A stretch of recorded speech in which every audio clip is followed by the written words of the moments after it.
Halo semua, kembali lagi bersama Kak Ika Tulit Gede. Nah, adik-adik dan kawan-kawan, karena di luar sana sangat dingin, jadi kakak kali ini mau menjawab pertanyaan-pertanyaan kalian yang kalian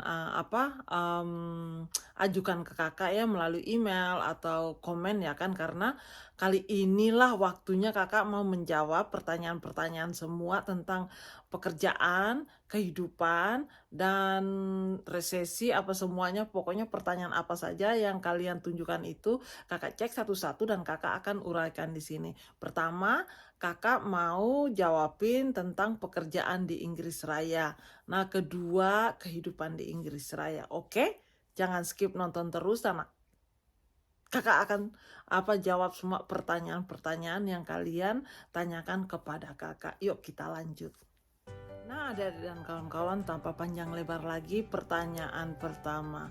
Info cara masuk ke Inggris Raya dan mencari pekerjaan di Inggris Raya. Gimana caranya? Mereka bilang gitu. Nah, satu caranya yang satu ini dating online ya, cari kalau masih bujang ya, masih single, cari pasangan-pasangan orang Inggris. Nah, itu satu. Nomor dua, agensi atau sponsor. Nah, kebanyakan orang mencari agensi karena agensi lebih mudah ya kan, agensi lebih mudah, tapi hati-hati ya kan, agensi yang mana, agensi yang resmi. Jadi agensi itu adik-adik dan kawan-kawan harus perhatikan dan lihat ya kan, baca, cari infonya yang betul-betul dulu baru masukin formulir adik-adik. Yang dua, sponsor itu agak susah sih, karena kalau sponsor itu kan perorangan ya kan, sepertinya kayak ada kenalan di sini, mereka sponsor kalian di sini. Nah, itulah tanggung jawab mereka. Nah, itu agak susah, kecuali husband atau wife ya kan. Nah, itu pasti disponsor. Makanya itu kakak bilang pertama itu ya dating online, mau cari apa kek, mau nikah kah apa, cuma partner kah apa kan. Nah, itu sudah. Nah, yang kedua agensi. Nah, itu jawaban pertama ya. Nah, pertanyaan kedua dan kakak jawab langsung, oke? Nah, nomor dua ini mereka tanya berapa gaji di Inggris Raya. Nah, setahu kakak, pemerintah sudah set up ya kan, kalau kerja di bagian kayak perkebunan atau restoran, pelayan di restoran itu 10 sampai 12 pound sterling per jam. Dan di sini kebanyakan 40 jam per minggu. Jadi entah kamu kerja Sabtu Minggu pun, kalau kayaknya kalau di perkebunan Sabtu Minggu pun kerja. Nah, maka itu mereka hitung dari Senin sampai Minggu 40 jam. Jadi kadang-kadang Selasa Rabu libur, rotanya rotate gitu. Kadang-kadang libur di weekend, kadang-kadang begitulah. Pokoknya dalam satu minggu itu 40 jam. Jadi adik-adik dan kawan-kawan bisa menghitung ya kan, 40 jam kali kalau gaji 12, nah kali 12. Nah, itu gaji yang bekerja di perkebunan atau di restoran-restoran. Nah, kalau orang yang ada pekerjaannya di kantor-kantor itu lebih gede lagi. Itu depends kamu kerja di mana, kayak di rumah sakit atau di mana. Nah, itu lain-lain lagi. Iya. Nah, itu sudah. Tapi kalau setup dari pemerintah yang pekerjaan-pekerjaan biasa domestik ya kan, nah itulah 10 sampai 12 pound sterling per jam. Dan di sini juga ada adik dan kawan-kawan, tergantung dari kalian ya. Kalau kalian full time job, nanti di dalam satu bulan itu mereka pasti kali bagikan, kamu dapat annual leave. Annual leave itu hari libur dalam satu minggu 5 hari ke berapa hari itu, nah dikasih annual leave. Jadi dihitung tuh per tahunnya berapa hari kamu dapat liburan. Jadi kita bisa dapat pergi liburan kayak 3 minggu 4 minggu di Indonesia, tetap dibayar walaupun kita nggak kerja. Nah, itu keuntungannya kalau kita kerja full time 40 jam, berarti annual leave kita itu lebih banyak lagi. Kalau kita part time berarti kita punya annual leave sedikit.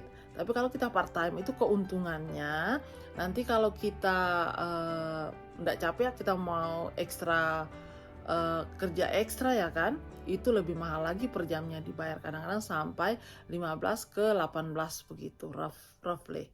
Nah itu sudah, nah itu jawabannya ya adik-adik dan kawan-kawan, gaji di Inggris Raya nomor 3. Nomor tiga pertanyaannya ialah apa mahal tinggal di Inggris dan apa bisa menguntungkan kalau kita merantau ke Inggris Raya. Nah kalau kakak kali bagikan ya kan, memang sih hidup di Inggris Raya mahal dan sekarang lagi ada resesi ya kan, mahal. Jadi tapi kalau diperhitungkan dengan gaji kalian dan diperhitungkan dengan kerja full time, ini full time ya, itu masih ada keuntungannya juga sih, karena gimana pun juga walaupun di sini resesi ya kan, tapi makanan itu masih terjangkau, dan di dalam gaji kita itu yang 10 sampai 12 pound sterling itu per jam itu masih bisa menjangkau kehidupan kita dari lifestyle kita aja sih ya. Kalau kita datang ke sini mau ke bioskop setiap hari Jumat Sabtu atau mau makan di luar setiap malam ya pulang Indonesia nggak ada uangnya. Itu kakak mau ngomong yang orang yang mau merantau ke sini ya kan, atau apa yang mau mencari kerja di sini. Nah itulah infonya. Memang di sini mahal, tapi kehidupan di sini masih fleksibel, masih terjangkau.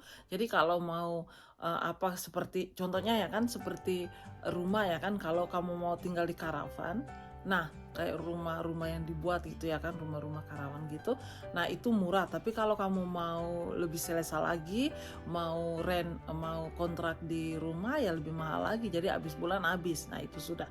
Tapi kalau masih lifestyle-nya masih kayak masih ya sederhana lah, itu masih terjangkau dan masih ada keuntungannya merantau di Inggris Raya. Nah itu sudah ya. Nah itu nomor 3. Nomor 4 ini agak janggal juga sih pertanyaannya. Dia lempar komen, dia bilang gini, ceritain dong kak, visa apa kakak sekarang. Nah ini kakak ceritaan yang full cerita kakak ya kan. Kakak masuk ke sini di tahun 2002 dengan visa sponsor. Setelah itu kakak 2 tahun kemudian kakak jadi settlement visa, remain in UK gitu. Nah itu bertahun-tahun kakak di situ karena kakak mau mempertahankan paspor Indonesia ya kan. Itu kakak stay remain in UK. Nah itu kakak dapat visa itu bertahun-tahun, karena visa itu kakak bisa bekerja, bisa apa semua di sini. Nah itu nomor pertama sponsor. Kedua kakak tukar ke stay remain in UK. Itu sampai berapa tahun itu, kayaknya 7 tahunan. Nah setelah itu kakak ajukan bukan visa lagi, kakak ajukan citizenship. Jadi kakak sekarang sudah citizenship, sudah menjadi rakyat Inggris.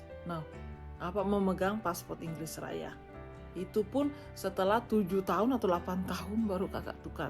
Nggak langsung kakak tukar menjadi citizenship.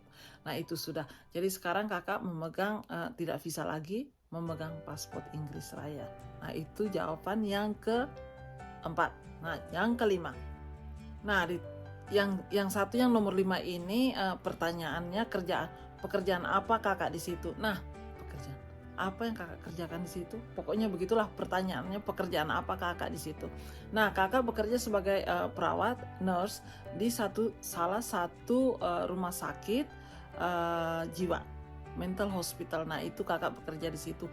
Kakak bekerja selama 17 tahun dari domestik sampai ke profesional, karena kakak waktu itu kerja sambil belajar sambil bekerja ya. Jadi waktu kakak masuk Inggris, kakak masih klingklong, kakak masuk ke college belajar bahasa Inggris selama 1 tahun lebih sambil bekerja di rumah sakit sebagai pekerja domestik. Pekerja domestik itu apa ya, bersihin apa semua lah, tempat tidur, lantai, lap apa semua lah di situ, kasih mandi pasien, pokoknya di rumah sakit kakak bekerja di situ. Nah setelah itu kakak belajar step by step ke uni, mendapat kakak punya kualifikasi sebagai perawat. Jadi kakak bekerja sebagai general perawat. Setelah itu 3 tahun kemudian kakak belajar lagi manajemen keperawatan kesehatan. Jadi kakak setelah tamat itu kakak bekerja sebagai manajemen di rumah sakit mental health, rumah sakit jiwa selama berapa tahun tuh? Kayaknya 15-an tahun. Nah, itu pekerjaan kakak di bagian pengobatan dan administrasi. Nah, itu pekerjaan kakak nomor 6. Nomor 6. Ini nakal juga nih pertanyaannya, bukan nakal kayak terlalu privasi, tapi kakak ini aja lah kakak jawab ya kan. Kenapa kakak tidak membawa keluarga kakak atau kawan-kawan kakak bekerja di Inggris Raya? Well, ini ceritanya ya. Waktu kakak memasukkan anak kakak 2 ya kan, Avinta dan Bibiana masuk ke sini, mereka waktu itu masih kecil-kecil ya. Itu pun setengah mati, kakak mau bankrupt karena terlalu mahal. Jadi karena itu kakak trauma, kakak nggak mau bawa siapa-siapa masuk ke sini karena di sini ini bukan gampang juga hidup di sini, karena di sini ini aduh susah deh. Pokoknya kalau di sini ini, kalau di Indonesia kita kan selalu bebas dan kerja tidak kerja kita makan ya kan. Kalau di sini harus kerja baru kita makan. Mahal dan paling beratnya itu karena trauma. Kakak udah trauma sekali waktu membawa anak kakak ke sini karena visa itu kakak tunggu 1 tahun. Nah, setelah 1 tahun itu kakak udah bayar apa semua, pengacara apa semua, itu pun 1 tahun kakak tunggu visa mereka keluar. Nah, itu kakak trauma sekali dan pengeluarannya banyak. Sebagai sponsor tidak semudah yang kalian pikirkan di Indonesia. Itu pengalaman kakak waktu kakak masukkan anak kakak 2 ke sini. Trauma berat sekali lah. Hampir saja kakak bankrupt karena pinjam uang di bank. Wow, iya, karena kakak harus bayar pengacara karena kakak tidak tahu birokrasi orang Inggris. Kakak tahu bahasa Inggris waktu itu tapi masih limit, dan kakak tidak mengerti bahasa Inggris, bahasa peraturan. Jadi terpaksa bayar pengacara. Jadi sebagai sponsor itu sangat-sangat sulit dan berat, dan kakak sudah ada trauma waktu kakak membawa anak kakak 2 itu. Jadi kakak masih pikir-pikir lebih bagus kakak kunjungi mereka daripada mereka datang ke sini karena trauma berat sekali. Nah, itu alasannya. Oke. Nomor 7. Ini pertanyaannya lucu banget ya. Ini memang kakak, ini pertanyaan semua ini kakak kumpul-kumpul, kakak lihat-lihat di komen-komen kakak di YouTube dan email yang mereka kirim. Jadi pertanyaannya agak lucu juga. Apa yang menguntungkan kakak tinggal di Inggris Raya? Apa yang menguntungkan kakak? Menguntungkan kakak satu ialah pekerjaan, karena waktu kakak datang ke sini kakak tidak pernah bermimpi bahwa kakak bekerja sebagai perawat ya kan, karena di Indonesia waktu itu kalau mau jadi perawat pun orang tua harus sekolahin kita berjuta-juta ya kan. Jadi orang tua kakak ndak sanggup dengan uang itu. Jadi kakak masuk ke sini kakak jadi perawat, jadi kayaknya menguntungkan banget dan membanggakan kakak sendiri banget. Dan nomor 2 menguntungkannya, kakak bisa membawa anak kakak 2 ke sini belajar dan kuliah di sini dan tinggal bersama kakak di sini.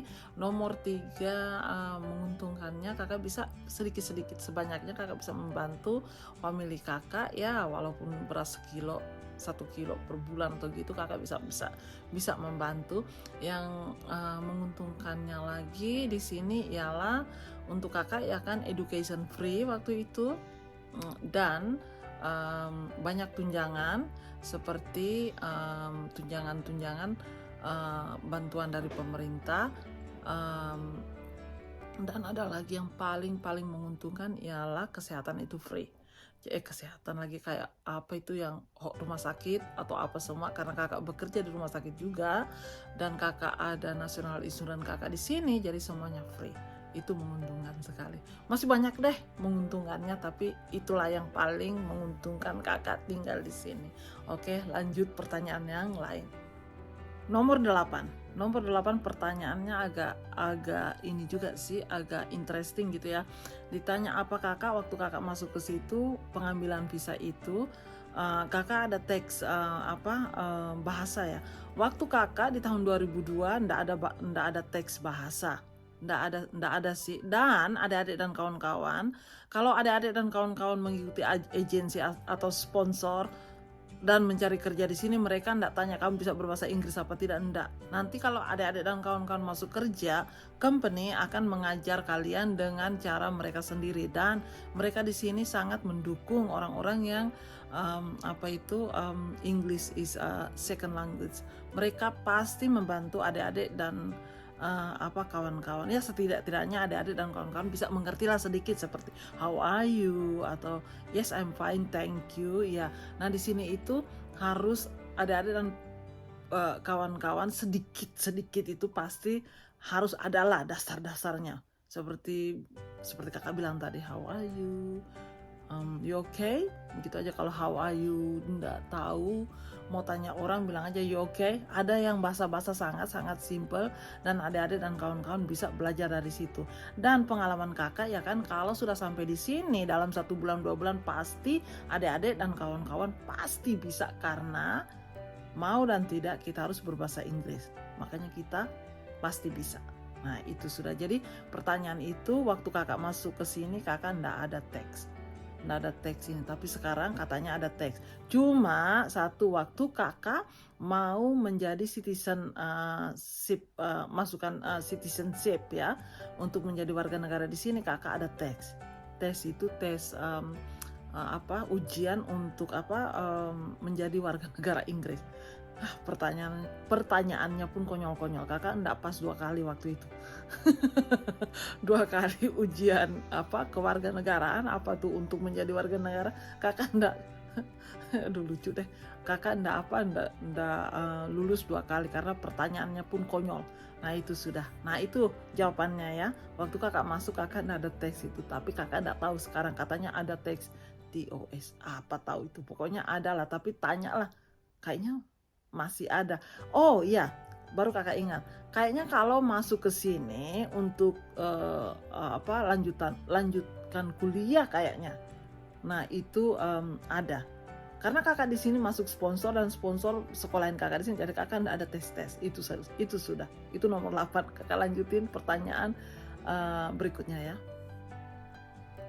Nah, pertanyaan berikutnya, mereka masih bertanya di mana kakak belajar bahasa Inggris. Well, waktu kakak di Indonesia, kakak fortunately ya, kakak bekerja di company yang notabene-nya dari Australia.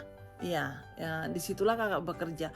Nah di situ kakak bekerja 3 tahun. Kakak dalam hati kakak, nah kalau orang-orang Australia ini bisa berbahasa Indonesia, kenapa kakak nggak bisa berbahasa Inggris? Nah itulah. Nah dulu itu kan bukan ada Googlean. Dulu itu mungkin ada, tapi kakak nggak ada telepon kan, nggak ada HP. Jadi waktu itu kamus, kakak kemana-mana bawa kamus, baca, belajar kamus. Nah setelah itu kakak orangnya berani juga, kakak pergi ke luar negeri seperti Singapura. Kakak nggak bisa belajar di situ karena Singapura orangnya kebanyakan berbahasa Inggris ya kan, mereka mengerti bahasa Inggris. Kakak pergi ke Manila, di situ pun mereka pun berbahasa Inggris, kakak nggak confident. Dan negara yang terakhir yang kakak belajar bahasa Inggris lebih dalam lagi itu Thailand. Ya karena di sana kakak harus menguras brain kakak untuk berbahasa Inggris, karena mereka tidak mengerti bahasa Indonesia dan kakak tidak mengerti bahasa Thailand. Jadi kakak harus menguras brain kakak untuk berbahasa Inggris. Nah disitulah kakak belajar bahasa Inggris lebih dalam lagi, dan disitulah kakak mulai paham lebih dalam lagi bahasa Inggris. Dan masuk ke sini kakak sudah ada dasar-dasarnya. Nah itu sudah, itu bahasa Inggris di mana kakak belajar bahasa Inggris. Oke? Nomor 10. Kayaknya yang terakhir ya, kalau tidak terlalu panjang, nomor 10. Nanti kakak lihat siapa yang punya pertanyaan yang kakak jawab, oke? Nomor 10 agak panjang karena kakak rangkumi semua, karena terakhir ya kan. Pertama makanan, mereka bilang kakak makan makanan Indonesia atau makanan Inggris. Well, kalau di sini kakak lebih banyak makan makanan Inggris karena satu murah. makanan Indonesia terlalu mahal, beras pun mahal, ikan pun mahal, apa sayur kayak sayur sawi, sayur kangkung itu mahal sekali. Jadi kakak memilih makanan Inggris dan kayaknya cocok juga karena murah dan cocok juga di mulut kakak karena kakak suka makanan kayak sandwich, kayak apa itu roast dinner karena di sini itu murah deh. Pokoknya kalau masakan Inggris lebih murah daripada masakan Indonesia, terlalu mahal kayak noodle. Sebenarnya sih kakak suka sih makan noodle begitu ya kan, tapi apa tuh mie, tapi ya prosesnya pun lama, mau masaknya pun aduh, buang-buang gas, buang-buang elektrik, buang-buang tenaga. Nanti kalau kakak pulang baru kakak gasak di Indonesia, kakak makan di Indonesia sebanyak-banyaknya. Di sini terlalu mahal. Sebenarnya kakak rindu sekali makan ubi kayu, makan jagung, tapi terlalu ikan, tapi terlalu mahal. Jadi kakak di sini kayaknya 70-80% makan makanan Inggris seperti sandwich, pie, Inggris roast steak, itulah kakak makan. Nah, makanan itu. Nomor 2, bahasa apa yang kakak pakai sehari-hari dengan anak-anak kakak? Ya 80% Inggris, 10%, 20%-an lah bahasa Flores, dan bahasa Indonesia kita berbicara bahasa Indonesia dengan logat sedikit Sabah, sedikit Flores. Nah itu sudah, tapi kebanyakan kita kakak sama anak-anak kakak berbahasa Inggris karena lebih apa, anak-anak Afin sama Bibi kayaknya bahasa Inggris. Tapi kalau kakak marah Flores keluar, itu bahasa kakak. Nah pertanyaan lagi, kakak baca dulu karena kakak rangkumi ya kan. Nah pertanyaannya lagi, kakak rangkumi apa lagi bahasa? Iya, kakak rangkumi yang satu lagi ini paling lucu lagi. Apa yang bukan lucu lah, jawabannya lucu tapi pertanyaannya tidak lucu. Jawabannya lucu banget. Mereka bilang apa yang sangat kakak rindukan waktu kakak tinggal di Inggris Raya. Yang pertama ialah ngerumpi di tetangga sebelah. Itu kakak rindu sekali karena di sini kita ndak ada yang namanya ketuk pintu atau duduk di beranda ya kan. Cerita-cerita tentang apa di tetangga sana ada ini ada itu, gimana kita nggak ada. Pokoknya ndak ada yang ngerumpi di sini. Yang satu lagi, kakak kan dari Flores. Kalau di Flores itu kan kalau pagi-pagi itu kita udah dengar jendela semua buka, nah udah dengar musik-musik, ada lagu-lagu rohani, ada lagu-lagu Flores, ada lagu dukdak. Nah di sini ndak ada sama sekali, sini sepi banget. Dan yang paling kakak rindu lagi kalau di Flores ya kan, kalau ada pesta atau apa kan kita semua family berkumpul gitu ya kan, kita chatting, kita ya ngobrol dan buka tenda di depan ya kan. Nah di sini ini tidak ada tenda-tenda, tidak ada apa-apa. Itu yang paling kakak rindu sekali. Dan satu lagi kakak paling rindu sekali ubi kayu, jagung titik, gado-gado, pokoknya makanan Indonesia. Karena di sini seperti kakak bilang tadi, kita makan 80% makanan Inggris karena makanan Indonesia sangat mahal. Dan seperti adik-adik dan kawan-kawan dengar kan, kita di sini resesi, di Inggris Raya kan lagi resesi, jadi kita harus hati-hati dengan uang juga. Nah adik-adik dan kawan-kawan, itu sudah jawaban 10 pertanyaan yang adik-adik dan kawan-kawan ajukan ke kakak di video, di konten kakak dan di email kakak. Jadi kalau adik-adik dan kawan-kawan mau menanyakan sesuatu, komen di bawah dan nanti kakak jawabin lagi. Atau email di email address kakak sudah simpan di deskripsi kakak situ. Jadi lihat di situ email kakak, nanti kakak rangkumi, kakak ada waktu kakak rangkumi dan kakak jawab semuanya. Nah adik-adik dan kawan-kawan, sebelum kakak pamit, kakak tunjukin tuh. Nah itu kawan kakak tuh kawan kakak si siapa, si Lucky Boy. Nah dia selalu berada di sisi kakak. Nah itu sudah. Nah adik-adik dan kawan-kawan, sampai di sini dulu pertemuan kita. Lain waktu baru kita sambung balik. Jangan lupa ya adik-adik dan kawan-kawan, like, komen, dan subscribe.